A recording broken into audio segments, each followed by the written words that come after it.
Tonight, tributes pour in from around the world for Jimmy Carter, America's 39th president who died this weekend at the age of 100. The state honors planned for the Capitol and the National Day of Mourning, and the breaking news of a major hack at the U.S. Treasury. First, what we're learning about the events to honor Jimmy Carter, the plans for him to lie in state at the Capitol, President Biden remembering Carter as a dear friend, now set to deliver his eulogy, former presidents and world leaders honoring Carter for his humanity, mourners placing flowers at the Carter Center and his home in Plains, Georgia, his legacy cemented by his 4 decades of service after his presidency, working to eradicate disease and poverty. Steve Osunsami with the latest from Georgia.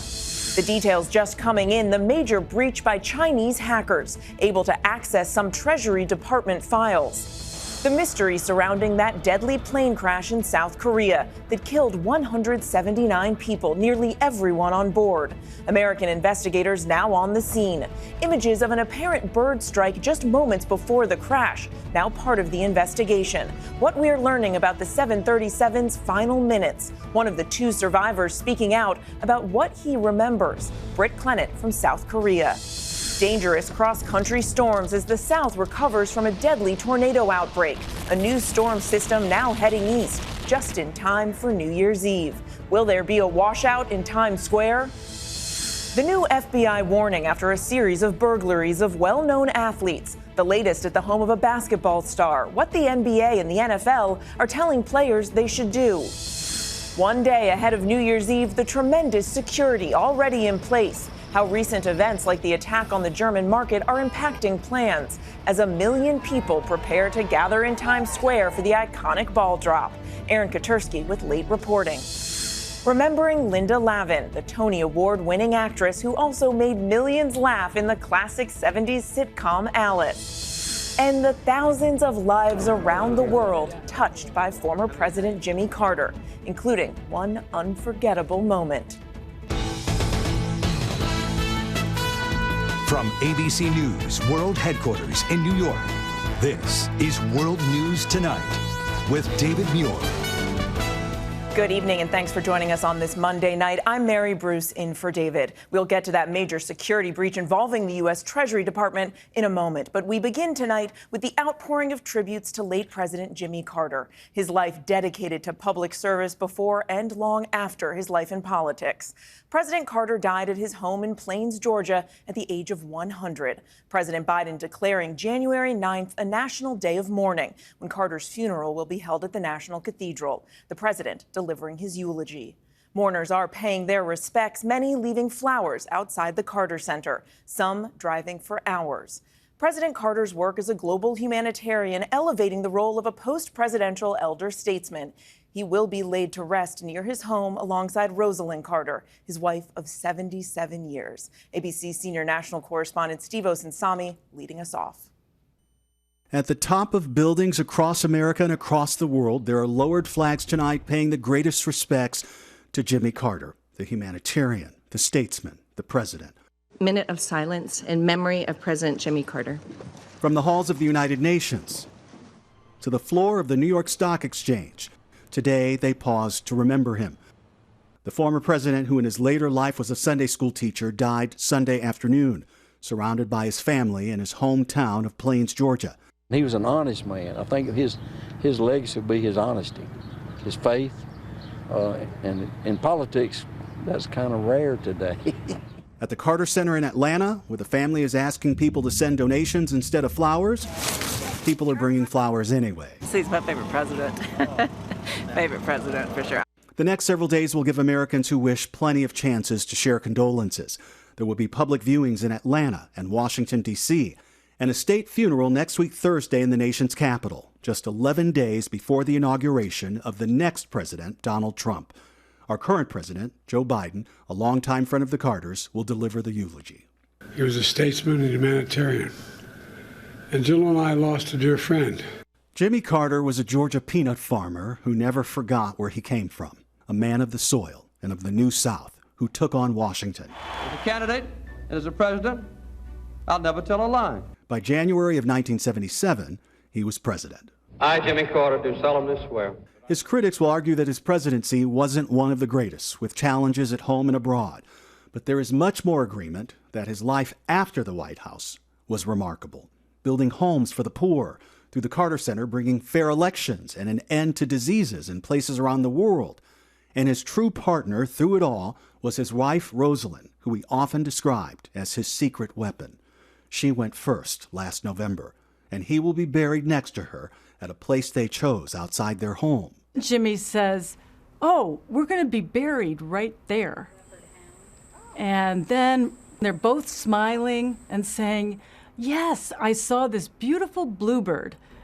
Rosalind said, "And I knew that that was a perfect place for us to be buried side by side." Tonight, members of the family are taking comfort in this editorial cartoon in the AJC, the Atlanta paper. Jimmy and Rosalind Carter are together once again. Their reunion, a bit of solace for the family tonight. And Steve joins us now from the Carter Center in Atlanta. And Steve, how soon will the broader public be able to pay their respects?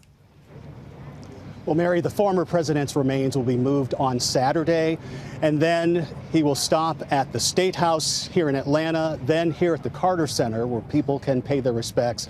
Then he will head to Washington, where there is a public viewing at the U.S. Capitol. Mary? Steve, thank you. We move on now to the investigation into that devastating plane crash in South Korea. American investigators are now on the scene. The pilots declaring an emergency after a bird strike. The Boeing jet then coming down without its landing gear deployed. 179 people were killed, just 2 survivors. Investigators are now trying to determine what happened in those final moments before the crash. ABC's Britt Clennett in South Korea. Tonight, a team from the NTSB joining South Korean investigators to try and figure out what led to one of the worst aviation disasters in history. The Jeju Airlines Boeing 737-800 coming from Bangkok cleared to land at South Korea's Muan Airport at 8:54 a.m. local time Sunday. At 8:57, the tower warns of birds in the area. 2 minutes later, at 8:59, the pilots call, "Mayday, mayday, mayday, bird strike, going around." Investigators looking at this image appearing to show a flash and a puff of smoke, suggesting a bird strike. At 9:02, the plane makes contact with the runway with no landing gear down. 1 minute later, at 9:03, the plane crashing into that concrete structure. We don't know what happened in those 4 minutes between when the crew declared an emergency and the crash itself. Why did they make the decisions that they made? Why land fast? Why land with the gear up? And why land so far down the runway they weren't able to stop the aircraft? Jeju is a low-cost South Korean airline that has an impeccable safety record. The head of the airline bowing in apology. Anguished families flooding the airport. The youngest victim is just 3 years old. There's a real somber atmosphere here, the tents which have been set up for the relatives, but sometimes the grief is so overwhelming you can hear wailing coming from them. The only survivors, 2 flight attendants that were seated in the rear of the plane. A 33-year-old man telling doctors he doesn't remember being rescued. The other, a woman reportedly in stable condition. Mary, investigators are still combing through the mangled wreckage you can see behind me, and the black boxes are partially damaged, but the cockpit voice recorders, they'll also help piece together what exactly caused this crash. They'll also be looking at that concrete wall. Was it too close to the runway? Mary? Still so many questions to resolve, Britt. Thank you. Here at home, we are tracking storms moving from the Midwest to the Northeast just in time for New Year's. Rain is expected in New York City around the same time that the ball is set to drop at midnight in Times Square. Several deaths reported following severe storms this weekend, including a powerful EF3 tornado touching down south of Houston. So let's get right to meteorologist Greg Dutra from our station WLS in Chicago. Hey, Greg.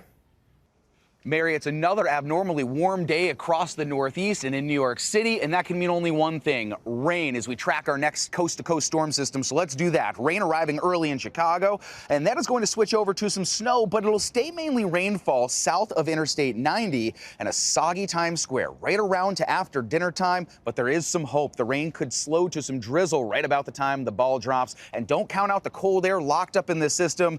Look at the winds turn to the north and east. That means lake effect snow up to 2 feet falling on the Tug Plateau. South of Buffalo could be up to a foot of total snowfall, and behind that, a dose of reality as wind chills in the Midwest jump into the teens or below zero, and highs in the Northeast are only in the 30s. Mary? A potentially soggy and cold start to the new year for so many. Greg, thank you. Meanwhile, here in New York, police are on high alert heading into New Year's Eve. Roughly 1 million people are expected to pack Times Square to watch the ball drop tomorrow night. The ball there getting its final test before the new year arrives. Following, though, the Christmas market attack in Germany, the NYPD Commissioner is promising a tremendous police presence. ABC's Katersky in Times Square. Tonight, with 1 million people ready to ring in 2025 in Times Square, the New York Police Department is positioning to keep them safe. The public can expect to see a tremendous amount of police resources deployed throughout the area and across the city. That includes thousands of officers, bomb-sniffing dogs, and drones. This year's security plan also reflects the recent Christmas market attack in Germany. A vehicle ramming incident is why we have the sand trucks, the blocker cars, and all of the other resources that we'll have. So we are very confident it's going to be a safe and enjoyable evening for all. There are similar preparations in Las Vegas, where 350,000 people are again expected on the Strip, and in San Francisco, where 200,000 will watch fireworks from the waterfront. Authorities say all of these events remain attractive targets, but there are no credible threats. Police are taking no chances, Mary. Manholes will be sealed up, trash cans removed, and spectators are allowed no umbrellas, bags, or booze. Mary? Okay, Aaron, thank you.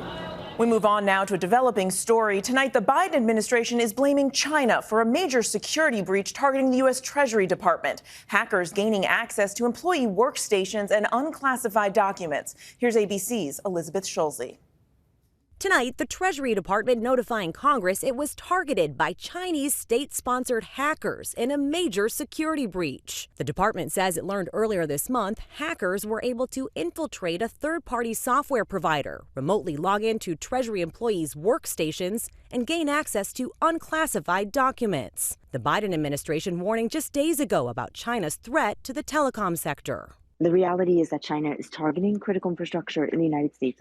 Just last month, a China-backed group called Salt Typhoon hacked into 9 telecommunications companies, gaining access to the cell phones of high-profile Americans, including top Biden administration officials. Mary, it's unclear if the two hacks are related. Tonight, the Treasury says it's working with the FBI to determine the extent of the breach on its systems. Mary? Troubling development. Elizabeth, thank you. Now to the FBI issuing formal warnings to professional sports leagues following another high-profile break-in. Thieves this time targeting the home of an NBA star, stealing thousands of dollars in jewelry. Multiple pro athletes burglarized since September. Here's ABC's Trevor Ault. Tonight, the FBI warning sports leagues about criminals targeting the homes of professional athletes. Dallas Maverick star Luka Doncic, the latest in the growing list of victims. Thieves reportedly making off with $30,000 worth of jewelry. His rep telling ESPN no one was home at the time, and thankfully Luka and his family are safe. The FBI says organized theft groups from South America target athletes' homes due to the perception they may have high-end goods like designer handbags, jewelry, watches, and cash, often tracking potential victims using social media. 3 weeks ago, thieves entered the home of Cincinnati Bengals quarterback Joe Burrow. I feel like my privacy has been violated in more ways than one. And burglars also targeted Kansas City Chiefs stars Travis Kelce and Patrick Mahomes. It's frustrating, it's disappointing, but I can't get into too many of the details. Mary, officials believe these groups are well organized, conducting surveillance by posing as joggers or deploying drones. The leagues are urging players to beef up their home security. Mary. Okay, Trevor, thank you. Tonight, President-elect Donald Trump is hoping to avoid a showdown within his own party. He's now fully endorsing Speaker Mike Johnson for another term ahead of a vote in the House this week. But Johnson still may not have enough support. Republicans with a razor-thin margin. And the stakes are high. Without a speaker, the House would likely be unable to certify Trump's victory. Here's ABC's Mary Alice Parks. Tonight, President-elect Donald Trump throwing his support behind Speaker of the House Mike Johnson, saying Johnson has his complete and total endorsement in his fight to keep the gavel. Speaker Mike Johnson is a good, hardworking, religious man, Trump wrote on social media, urging fellow Republicans to get in line, writing, "Let's not blow this great opportunity which we've been given." Johnson has been facing pushback from the far right for weeks. Earlier this month, Trump ally Steve Bannon blasting the speaker for his willingness to work with Democrats to pass a spending bill. Johnson's not up to the task and he's got to go, right? He's got to go. Should Johnson be Speaker of the House? The vote is going to be close. Speaker Johnson can likely only afford to lose one Republican, and the stakes could not be higher for the incoming administration. The House will be at a standstill, likely unable to even certify Trump's election until a speaker is chosen. Now, it's unclear whether Trump's endorsement will sway those fiscal hawks who've been angry at Johnson, but the speaker was still grateful for the support, writing on X that he's ready to deliver on Trump's America First agenda. Mary? A critical test for the speaker and the incoming president. Mary Alice, thank you.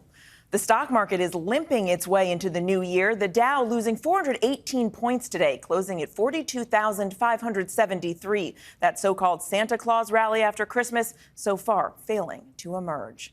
And when we come back, remembering Linda Lavin, the award-winning star best known as Alice from Mel's Diner. And the tense moments during takeoff at one of the country's busiest airports. Air traffic controllers preventing what could have been a disaster. Next tonight, some tense moments on the runway at one of America's busiest airports. Stop. Air traffic controllers at LAX telling a plane to hold as it was about to cross the runway as a Delta passenger jet was about to take off. That smaller plane stopping just in time and did not cross into the runway. The Delta jet already in the air when it passed. And when we come back, tributes pour in for Linda Lavin, the Alice star and Tony Award-winning actress, has died. To the index now, and a passing to note. Tony Award-winning actress Linda Lavin, best known for her role as Alice, the hard-working single mom from Mel's Diner. The show ran from 1976 to 1985. She later starred in several Broadway productions and kept working, appearing in the new Netflix series No Good Deed. Her representative said she died Sunday of complications from recently diagnosed lung cancer. Linda Lavin was 87. And when we come back, a look at some of the thousands of lives touched by former President Jimmy Carter, and one incredible little boy in particular. Finally tonight, Jimmy Carter and what he did in the 40-plus years after the White House that changed the world for so many. It is perhaps Jimmy Carter's most enduring legacy, the thousands of lives he touched as a humanitarian, peacemaker, and visionary. He may have served just a single term in the White House, but Carter dedicated a lifetime to service. We didn't know what we were going to do the rest of our lives, and we decided to take on projects that no one else wanted to do. He and his wife Rosalind founding the Carter Center a year after he left office, traveling the world to protect human rights, democracy, and invest in public health, launching a campaign to eradicate guinea worm disease. Through his partnership with Habitat for Humanity, building, renovating, and repairing nearly 4,400 homes over 4 decades. The Carters right there building alongside volunteers. The joy of what they've done over the decades to get this working and to have it grow like it has. In 2002, Carter honored with a Nobel Peace Prize for his work with the Carter Center, a first for a former president. We can choose to alleviate suffering. We can choose to work together for peace. Through it all, Carter making unforgettable personal connections, like with Maddie Stepanek, the boy bravely battling muscular dystrophy, writing best-selling books of poetry that he called heart songs. I need a hope, a new hope, a hope that inspires me to live. I write poetry and I wish to be a peacemaker. He too was inspired by President Carter, and after months of corresponding back and forth, a moving surprise on Good Morning America from the man who touched so many lives. You said someday you'd like to meet him? Yes, I do. How about today? Any day. Any day? Oh. All right. Maddie and I have a real love affair. I really love this boy. I'm proud of him. I think he's inspired the whole country to remember what peace and love really mean. Maddie, one of so many inspired by Carter. I'm Mary Bruce. I hope to see you right back here tomorrow. For David and all of us here, good night. ABC's David Muir, the most watched newscast in America. More Americans watch World News Tonight with David Muir than any other newscast.